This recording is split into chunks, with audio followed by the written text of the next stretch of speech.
See, I ain't even worried about Popeye. Because not only do I not, not only would I not get online for a Popeye sandwich, I don't eat chicken.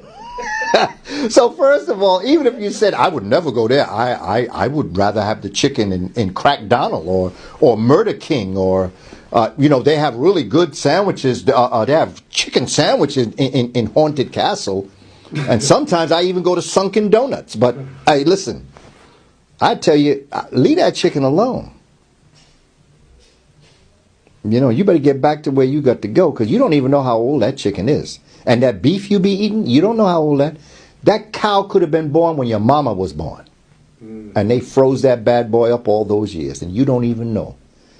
You don't even know if that's chicken. That could be horse meat. You don't know. And anytime you go into a buffet and you see everything chopped up, you better pray that's food. You don't even know what that is. They say that's chicken. You don't know if that's chicken. That's chopped up so much. That could be anything. You don't know what you're eating. So, I mean, people may get caught up on that Popeye sandwich. But I'm getting caught up on the fact that you're eating flesh. And you are what you eat. You eat a chicken, you're a chicken. You take on the aspects of what you ingest. So you eat chicken, you're a chicken. You eat pig, you a pig. You eat cow, you a cow. And if you eat fish, then you a fish. I tell people, nothing with a mouth go in my mouth. Let's break down diet. What should a person eat? I want to be careful how I say, because I grew up eating a lot of things. But you need to eat what you're made up of. When you're hungry, you're not hungry for food. Your cells need oxygen. And that's what makes you hungry, because your cells need oxygen. That's why if you should drink a glass of water before, you're not as hungry. Because the H2O, the O of water, has satiated some of that hunger that you had. Don't eat and drink at the same time, because the things that digest liquids don't digest solids. So you're making your body do all sorts of work that it don't need to do. And then when you think of how we eat and the time that we eat, there are certain things that you should not eat according to the time of day. That's why it's called break fast. Because when you wake up, you're breaking the fast that you had while you were asleep. And so you have to be careful some of the things that you ingest. One of the worst things you can do is eat a big breakfast. Because by 10 o'clock, you're ready to go to sleep. Because the energy that it takes to digest the food is the same energy it takes to do your work. So you eating all this pancake and sausage and bacon and saying, this is a good breakfast. This is a healthy heart. No. That's going to put you to sleep by 10 o'clock. That's why you need the coffee break to get out there and get some of that caffeine to keep you awake until you get to lunch, which is going to put you to sleep by 2 o'clock. But there was a pattern of eating. There was a way we did this when we were amongst ourselves. Even if you go to the Caribbean, in Jamaica, Puerto Rico, there's a certain pattern that people have. That there are things that they eat. There are things that they drink. And there are times that they do it, and there are times that they don't. And this is why, for me, Sister Dr. Ma'at, wife of Dr. Sebi, and what Dr. Sebi was teaching us was so important. Because with all this knowledge and with all these other things that are getting in our way, you can have all the information in your mind you want, but if you have a sick body, it don't make a difference how smart you are. And so it's important that we begin to understand that when you're hungry, you're not hungry for food. That's why, like, when you go out and you get that big, you real hungry, and you go out and Popeye, you get that chicken sandwich. That's why, within an hour or two, you're ready to go to sleep. Because, and not only that, but you're still hungry. And the reason why you're still hungry is because that chicken sandwich did not bring the oxygen that the cells needed. So it filled you, but the moment that it went through your stomach, through your small intestine, all of a sudden now, your cells are saying, yo, but you didn't satiate my hunger. I wanted oxygen. I did not want that damn chicken sandwich. So that's why salads are so important. Because through photosynthesis, green leaves have oxygen. They give off oxygen. So that when you ingest green things that has gone through the process of photosynthesis, you satiate the oxygen that your body needs. And it was just a natural thing when we were amongst ourselves. There wasn't no high-tech knowledge. This was just the way we lived our life. And whatever you do, make sure you purge. Make sure you fast. That's very important to health. You have to purge that stuff out. You know, there was a time back in the day, grandma or ma would be at the door on Friday. They'd be giving you cod liver oil and all sorts of stuff. And what they would ask you is this: are you regular? Mm-hmm. Are you regular? And regular means, are you releasing your solids frequently?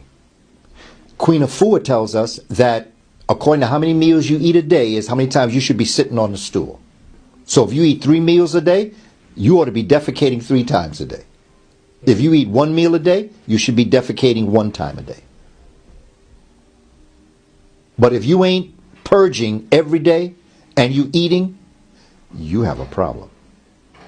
You may not feel it when you're young, but when you mature, your stomach going back up on you. And when your stomach back up on you, every day you're going to have problems with your digestive tract. And when you're young and you do it right, drink a lot of water. Now, of course, they're selling us waters. We don't know how healthy it is. I understand that. But I do know something about faucet water. And so, you just have to be careful. But if you purge and if you bring the right things into your body, your RNA will correct the mistakes that you make. So your ribonucleic acid, that is like when you hurt yourself or you have an accident, RNA kicks in and it will make your cells regrow. It'll make things happen. It'll make you heal from a cold or virus or whatever. So that if you're eating the proper things, your RNA is at top shape where it's like your bodyguard that'll kick in. And if your bodyguard is healthy and strong and intelligent, whatever comes to try to invade you, your bodyguard will take care of it. And so, but back in the day, we knew this. This was everyday knowledge to people in the community. Everyday knowledge. This wasn't something that was put aside. Now we don't do that. And with all these things that we're eating constantly, and we're not purging, that's a very serious problem. But it's something that we don't talk about because, that's nasty. No, I'm asking you a question. Are you regular? Are you going to the bathroom regularly? Because that's something that you should be doing. By the time you become a teenager, you don't need to be asked that anymore because you've been asked that so long, you know. And if you have a problem where you're not regular, then you go and somebody give you a leaf that you put in water and you drink that liquid. You regular then. You more than regular. And that's what Dr. Sebi and Sister Ma'at do. They keep you regular. And that's the great. But see, the other thing that's important to understand is something that Dr. Sebi has told me frequently. Something Sister Ma'at has said frequently. Healing starts with self-love. Everybody's trying to take these herbs, but they vibe negatively. They're on a negative frequency. They talk about each other. They're in each other's business. And then they're taking herbs. Oh, I'm going to get healthy. And then when they get sick, they say these herbs don't work. No, the herbs would have worked if you had shut your mouth and stayed out of people's business and lived a more positive life. But the first step in healing is self-love. Herbs will help you, but the first step in healing is self-love. You have to love yourself enough, even if it means you have to forgive your transgressor. And that's something that we don't quite understand, forgiveness. I'm not saying to forgive white folk for what they did. I'm not saying that. But what I am saying is for you to continue in your life, you must forgive their transgression so that you can live your life. Because your hating them is like you drinking poison thinking they're going to die. Because that's that hate, that anger, that negative frequency, that off-center vibration is stopping you from being able to be all that you can be because you're too busy worried about what happened. And we have to forgive but never forget. And understand what I mean by forgiveness. I don't mean telling them it's all right. It ain't all right. It'll never be all right. And you will always be held accountable for your actions. That's not the forgiveness I'm talking about. I am talking about a forgiveness that allows me to be able to continue. And I know I'm going to say this, some people don't like. That young boy, Dylan Roof, that went into the church and shot up all them people. And the first thing that the families of the people he murdered said, I forgive you. Now, I know that bothered a lot of black folk. Mm-hmm. But look at the power that they took from him. Just think of the power. Move away from that internal emotion that we feel. And step back for a moment and look at how, in forgiving him, they said, you're not that important that I would ever dwell on you. Because I have a life, and I'm going to live it. I'm sorry that my loved one is no longer here, but I can't afford to make you the center of my life, because I'll wake up every day thinking about you, and you're not worth it. That's powerful. People may not like what I'm saying, but think about what I'm saying. Are you dwelling there all your life, or are you going to do what you were born to do? These are the things that we have to start thinking about if we're going to move forward. As hard as it is, as difficult as it is, as angry, which I understand. And if you had a problem with that, I understand the problem that you had. But I also understand the problem you're immediately inheriting by having that feeling. And we're caught up in a world of a people that know not the Creator. And them not knowing the Creator, they don't know decency. They don't know truth.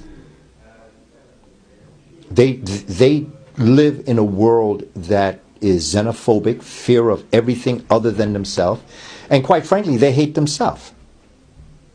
In fact, they hate themselves so much that if they should get rid of all the people of melanation off the planet and only white people were on the planet, they'd start to kill themselves. And it would come down to the last human being, and he'd commit suicide.